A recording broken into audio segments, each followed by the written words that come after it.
Good morning, student. I am Ravi Singh, your science teacher.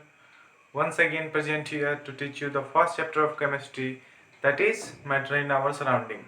In last classes, we learnt about solid and liquid, the characteristic of solid and liquid. So let's continue our topic, that is gas. Characteristic of gas.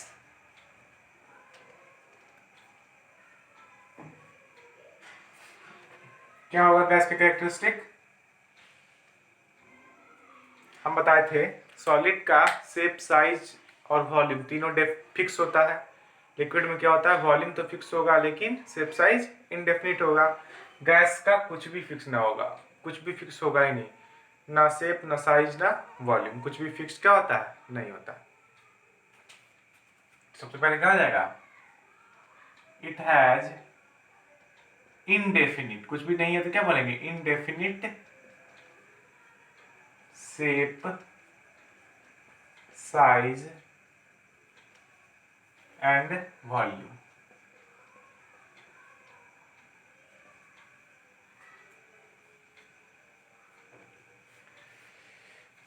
अब देखिए अगला characteristic क्या होगा, फिर से वही force और distance वाला relation.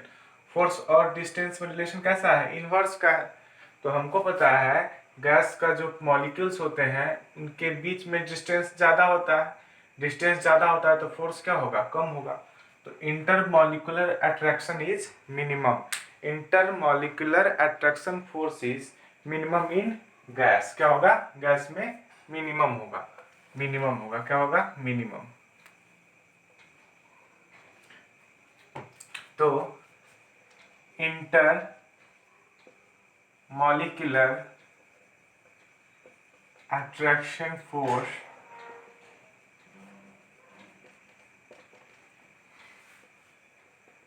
Is minimum in gas. कोई पूछेगा क्यों indefinite sorry intermolecular attraction force minimum होता है, तो आप उसका रीजन भी दे सकते हैं, क्योंकि गैस के मॉलिक्यूल के बीच में, दो मॉलिक्यूल के बीच में गैप सबसे ज़्यादा होता है, मतलब इंटरमॉलिक्यूलर स्पेस सबसे ज़्यादा होता है।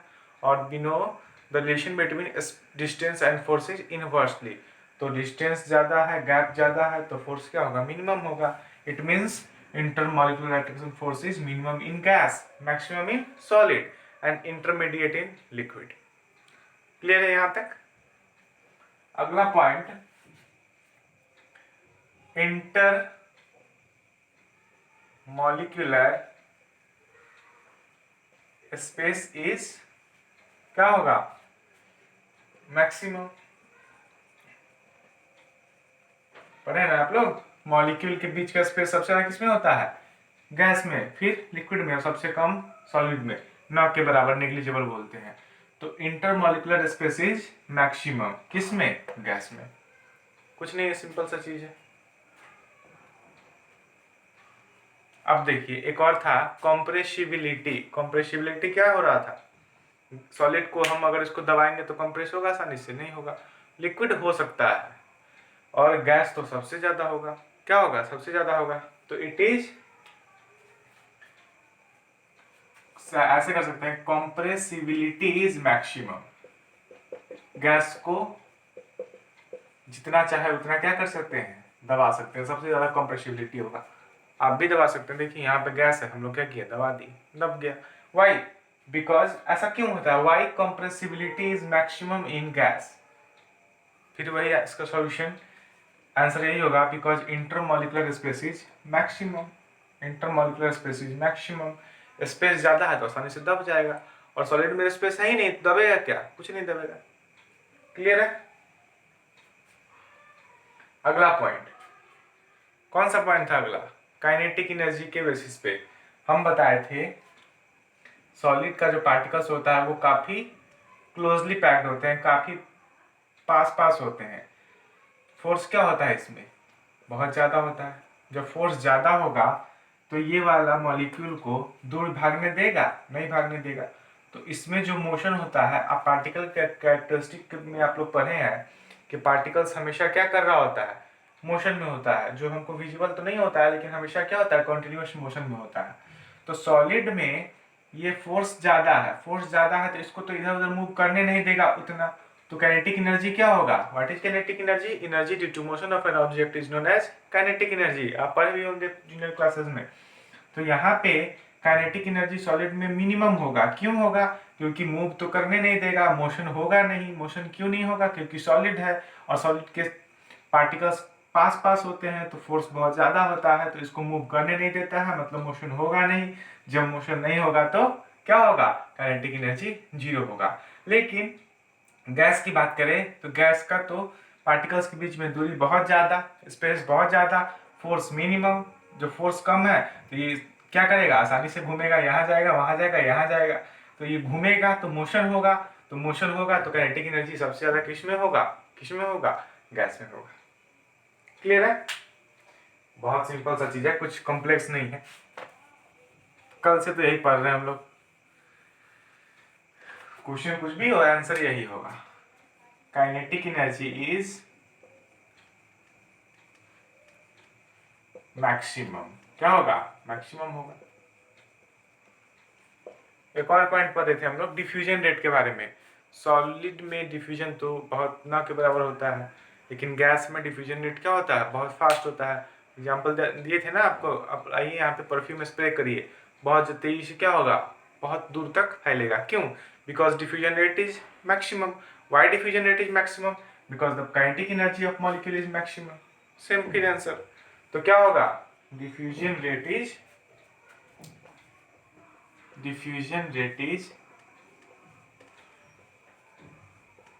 मैक्सिमम।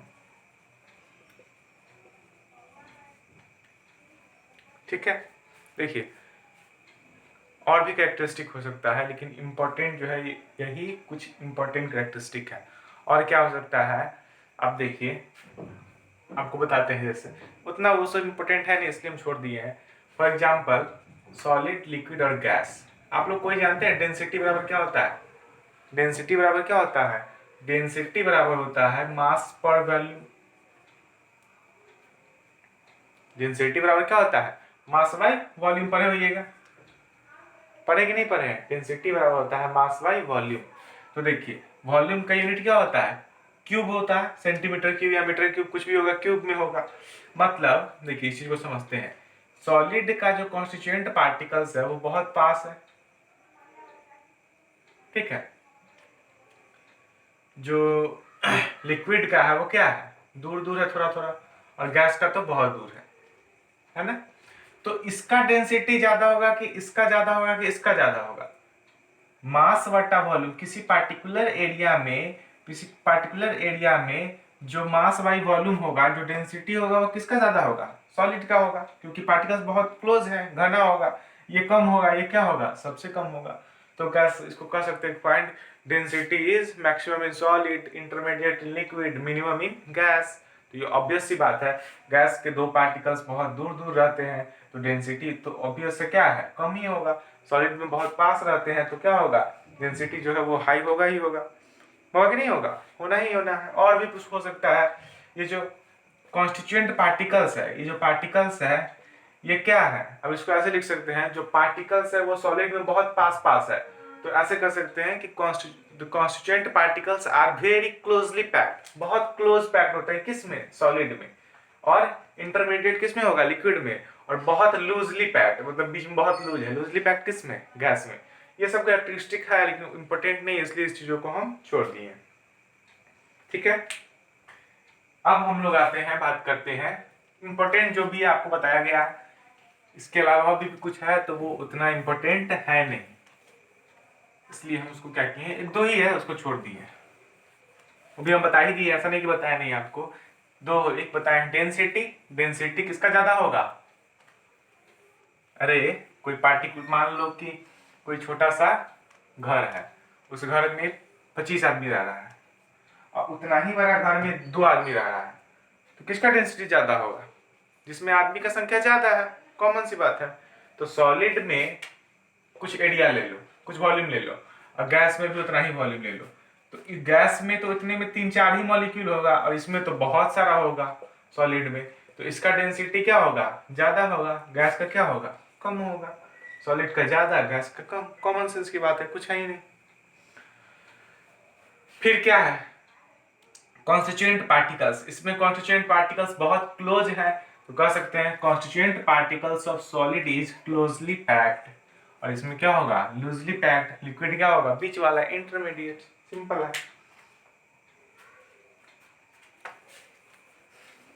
चलिए अब हम लोग थोड़ा सा पढ़ते हैं फोर्थ स्टेट ऑफ मैटर के बारे में, प्लाज्मा। अभी तक आप लोग इसके बारे में नहीं जानते होइएगा, कुछ लोग जानते भी होंगे लेकिन मैक्सिमम नहीं जानते होंगे, अभी तक पढ़ना ही नहीं था, 9th में ही इसका स्टार्ट होता है। The fourth state of matter, plasma है क्या, इसको क्या कहा जाता है, it is known as fourth state of matter, state of matter. It contain, पहले लिख लीजिए फिर समझाते हैं क्या है। Ionised gas and free electrons.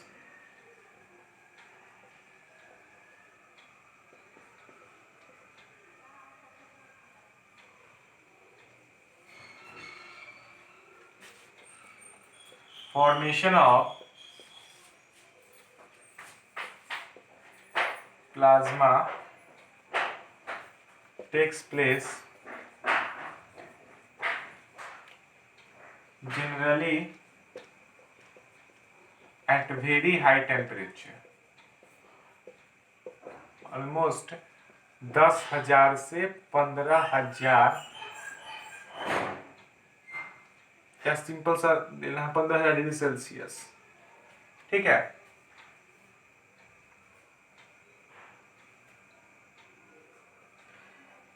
Almost 99% of matter in this universe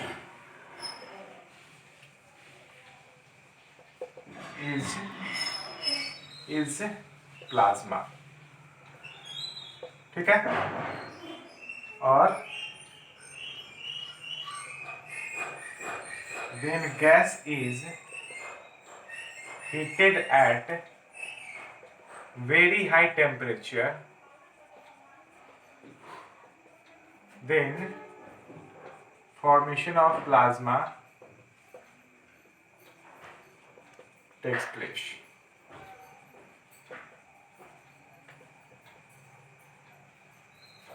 देखिए अब क्या है, हमारा फोर्थ स्टेट ऑफ मैटर है, इसको क्या बोलते हैं, प्लाज्मा बोलते हैं। पहला सॉलिड, लिक्विड, गैस, ये तो आपको पता भी था। अब चौथा स्टेट है क्या है, प्लाज्मा है। तो प्लाज्मा को हम क्या बोलते हैं, फोर्थ स्टेट ऑफ मैटर बोलते हैं, ठीक है। देखिए एक आए हंसा रही जान यहाँ से।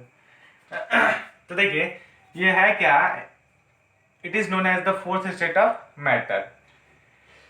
अब इसमें देखना है, it contain ionised gas and free electrons. Ionised gas और फ्री इलेक्ट्रॉन ये क्या करता है, कॉन्टेन करता है। तो सबसे पहले टर्म को देखिए, आयनाइज्ड गैस होता क्या है और फ्री इलेक्ट्रॉन होता क्या है, दो चीज समझना है। देखिए बहुत सिंपल सा, कुछ नहीं है। आयनाइज्ड गैस, एक सिंपल सा कोई एटम लेना है, कोई सिंपल एक एटम लेना है। मान लीजिए हम गैस का ही ले लेते हैं, जैसे ऑक्सीजन एक क्या है, गैस है। ऑक्सीजन का एटॉमिक नंबर कितना होता है, 8 होता है। इसको हम 2 और 6 ऐसे इलेक्ट्रॉनिक कन्फिग्यूरेशन में ब्रेक कर सकते हैं, 2 और 6। तो इसमें एक नॉर्मल से एटम में नंबर ऑफ इलेक्ट्रॉन और नंबर ऑफ प्रोटॉन दोनों क्या होता है, बराबर होता है। देखिएगा ध्यान से सुनना है इस चीजों को, बहुत सिंपल है, इसे कुछ नहीं जाना, ये सब बताएंगे जब अगले चैप्टर में जाएंगे तब। सिंपल सा समझना है, ये तो पता होगा इलेक्ट्रॉन मतलब negative charge, electron means negative charge, और proton means positive charge. Electron means negative charge, proton means positive charge, ये तो आप सबको पता होगा पहले से। अगर कहीं पे 10 निगेटिव है, 10 निगेटिव है और कहीं पे 10 पॉजिटिव है, तो ओवरऑल उस एटम पे चार्ज कैसा होगा, न्यूट्रल, कोई चार्ज नहीं होगा, क्योंकि एक माइनस एक प्लस को कैंसिल करेगा, वैसे ही 10 माइनस 10 प्लस को कैंसिल कर देगा, तो ओवरऑल चार्ज कितना हो जाएगा, जीरो। जीरो, क्लियर है।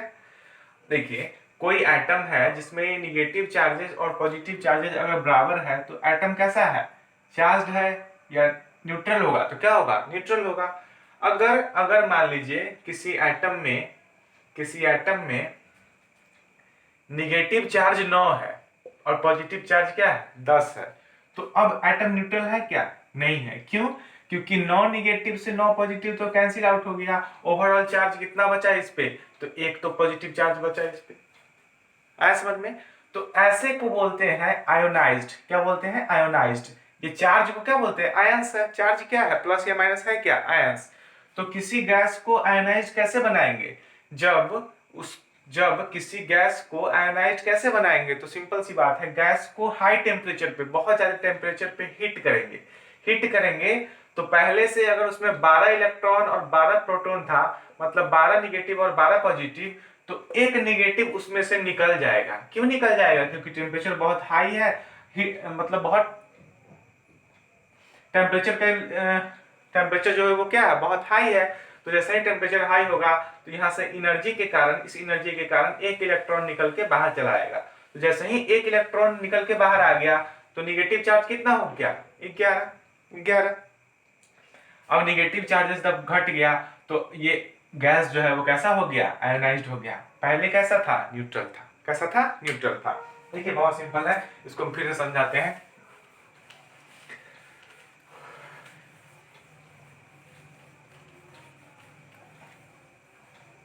देखिए एग्जाम्पल लेके समझना है। कोई एटम है, ठीक है, एटम है, बीच में क्या होता है, प्रोटॉन और न्यूट्रॉन, बाहर में क्या होता है, इलेक्ट्रॉन। पता होगा आपको, ये सब छोटी छोटी बातें हैं। अगर इस एटम में ओवरऑल हम कहें कि 10 पॉजिटिव चार्ज और 10 निगेटिव चार्ज, तो एटम कैसा है, ऑप्शन देगा, न्यूट्रल है या पॉजिटिव चार्ज है या निगेटिव चार्ज है। तो क्या बोलेंगे हम, 10 पॉजिटिव 10 निगेटिव, मतलब एक पॉजिटिव एक निगेटिव को कैंसिल आउट करेगा, ओवरऑल प्लस और माइनस बराबर है, मतलब एटम कोई चार्ज नहीं है, ना इस पे निगेटिव है ना पॉजिटिव है, क्या है, न्यूट्रल है। कर सकते हैं, सिंपल सा। तो ऐसा तो कुछ भी हो सकता है। मान लीजिए क्या होता है, किसी हम गैस को लिए, इस गैस को लिए जो पहले क्या था, न्यूट्रल था, पहले क्या था, न्यूट्रल था। अब उसको हम हीट करें, बहुत टेम्परेचर हाई होगा। तो टेम्परेचर जब हाई होगा तो पहले से, अगर मान लीजिए सपोज करना है डेटा के लिए कि 10 पॉजिटिव था उसमें 10 निगेटिव था, अब हीट कर रहे हैं तो प्रोटॉन जो होता है वो कहाँ होता है, न्यूक्लियस के अंदर होता है, और इलेक्ट्रॉन तो क्या होता है, बाहर में होता है, ऑर्बिट के क्या होता है, बाहर में होता है, इलेक्ट्रॉन क्या होता है, बाहर में होता है। तो इलेक्ट्रॉन पहले निकलेगा हीट करेंगे कि जब प्रोटॉन निकलेगा, तो ऑब्वियस सी बात है निगेटिव चार्ज पहले निकलेगा। तो जैसे ही इसको हीट करे तो इसमें से क्या हुआ, एक निगेटिव चार्ज क्या हुआ, निकल के बाहर चला गया। तो अभी तक ये न्यूट्रल था, अब इस पे एक चार्ज कैसा ओवरऑल हो गया, प्लस हो गया। क्यों, क्योंकि टोटल 10 प्लस था, 10 माइनस था, और एक माइनस चला गया तो टोटल कितना बचा, 9 माइनस। तो ओवरऑल चार्ज कितना हो गया, एक प्लस हो गया, इस पे प्लस हो गया। मतलब सिंपल सी इसको समझना है, किसी न्यूट्रल गैस को जब बहुत हाई टेम्परेचर पे हम हीट करेंगे तो उसमें से इलेक्ट्रॉन क्या होगा, लूज कर देगा, और उस लूज करने के बाद वो एटम कैसा हो जाएगा, आयनाइज्ड हो जाएगा। आयनाइज्ड मतलब क्या हो जाएगा, चार्ज हो जाएगा। तो इसको क्या बोलते हैं, प्लाज्मा। तो प्लाज्मा फॉर्मेशन कैसे होगा, गैस ही है, प्लाज्मा कुछ नहीं है। प्लाज्मा का मैक्सिमम कैरेक्टरिस्टिक गैस की तरह ही होगा, लेकिन इसमें फर्क क्या होगा, गैस आयनाइज्ड नहीं होता है, ये आयनाइज्ड होता है। क्लियर है। और हमारे यूनिवर्स का 99% मैटर लगभग जो है वो प्लाज्मा से ही मिलकर बना है। ठीक है। इसका एप्लीकेशन क्या है, जो सन है, स्टार है, ये सब जो ग्लो करता है, ये बिकॉज ऑफ प्लाज्मा के कारण ही है। क्योंकि सन के आसपास पूरा का पूरा गैस है, स्टार भी क्या है, गैस है, आपको पता ही होगा ये सब। और वो गैस जब चार्ज हो जाता है, न्यूट्रल होगा तो कुछ नहीं होगा, लेकिन चार्ज होगा तो क्या होगा, आयनाइज हो गया तो वो क्या करता है, ग्लो करता है। Why, because of plasma. और प्लाज्मा बनेगा कैसे, by the ionisation of gas. इससे ज्यादा इसके बारे में कुछ पढ़ना है ही नहीं। ठीक है, आई होप कि समझ में आया होगा। एक लास्ट है, फिफ्थ स्टेट ऑफ मैटर, इसको बोलते हैं बोस आइंस्टीन कॉन्डेंसेट। देखिए बोस आइंस्टीन कॉन्डेंसेट,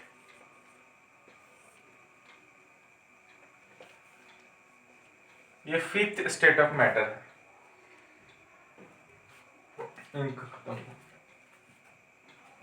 ये क्या है? Bose Einstein condensate,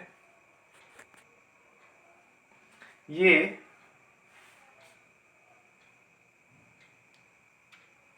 fifth state of matter है, पांचवा स्टेट बोलते हैं इसको, ठीक है। नहीं, बहुत बाद में इसका डिस्कवरी हुआ है, लगभग 1920-25 के आसपास में इसका डिस्कवरी हुआ है। किस चीज का? बोस आइंस्टीन कॉन्डेंसेट का। तो देखिए इसका नाम पहले देखते हैं, ये क्या है? मैटर का पांचवा स्टेट है, ठीक है, ये तो सबको पता है अब। और इसका नाम क्यों पड़ा बोस आइंस्टीन कॉन्डेंसेट? देखिए यहाँ दो साइंटिस्ट के नाम पर है, एक है बोस और एक है आइंस्टीन, अल्बर्ट आइंस्टीन। आइंस्टीन को तो सब जानते थे। तो एक्चुअली में ये जो स्टेट है, ये बोस आइंस्टीन नाम इसलिए पड़ा कि एक इंडियन साइंटिस्ट थे सत्येंद्र नाथ बोस, ठीक है, और एक आइंस्टीन, ये दोनों मिल के एक कैलकुलेशन दिया था, इसलिए इसका नाम पड़ गया उस स्टेट का बोस आइंस्टीन कॉन्डेंसेट। एक इंडियन साइंटिस्ट था सत्येंद्र नाथ बोस और एक फॉरेनर, आइंस्टीन के बारे में जानते ही हैं, ये दोनों मिल के इसके बारे में बताए थे, इसलिए इसका नाम डाल दिया गया क्या? Bose Einstein condensate. इसमें होता क्या है? इस बोस आइंस्टीन कॉन्डेंसेट में होता क्या है? उसका जस्ट उल्टा है, प्लाज्मा का जस्ट उल्टा है। इसमें भी हम क्या करेंगे? गैस को ले लेंगे, गैस को ले लिए। अब इसको बहुत हम क्या करें? टेम्परेचर को लो कर रहे हैं। गैस को लिए, कैसे गैस को? लो डेंसिटी गैस को, लो डेंसिटी गैस को ले लेना है। डेंसिटी जिसका कम हो, गैस का तो ऐसे ही कम होता है, लेकिन उसमें से भी क्या करना है हमको? और लो डेंसिटी गैस लेना है। टेम्परेचर को लो करना है, इतना लो करना है कि टेम्परेचर एब्सोल्यूट जीरो हो जाए, एब्सोल्यूट जीरो हो जाए। पता नहीं आपको पता है कि नहीं एब्सोल्यूट जीरो होता क्या है? एब्सोल्यूट जीरो उस टेम्परेचर को बोलते हैं जिससे कम टेम्परेचर अब होना पॉसिबल ही नहीं है। मतलब लगभग -273.15 डिग्री सेल्सियस को बोलते हैं एब्सोल्यूट जीरो टेम्परेचर। मतलब ठंड के मौसम में आप लोग देखते होंगे ना, टेम्परेचर -1, -2, -30, -40, -273 से अब और नीचे नहीं किया जा सकता है टेम्परेचर को, आज तक तो नहीं हुआ है कभी। तो उस टेम्परेचर को बोलते हैं एब्सोल्यूट जीरो। क्या बोलते हैं? Absolute zero.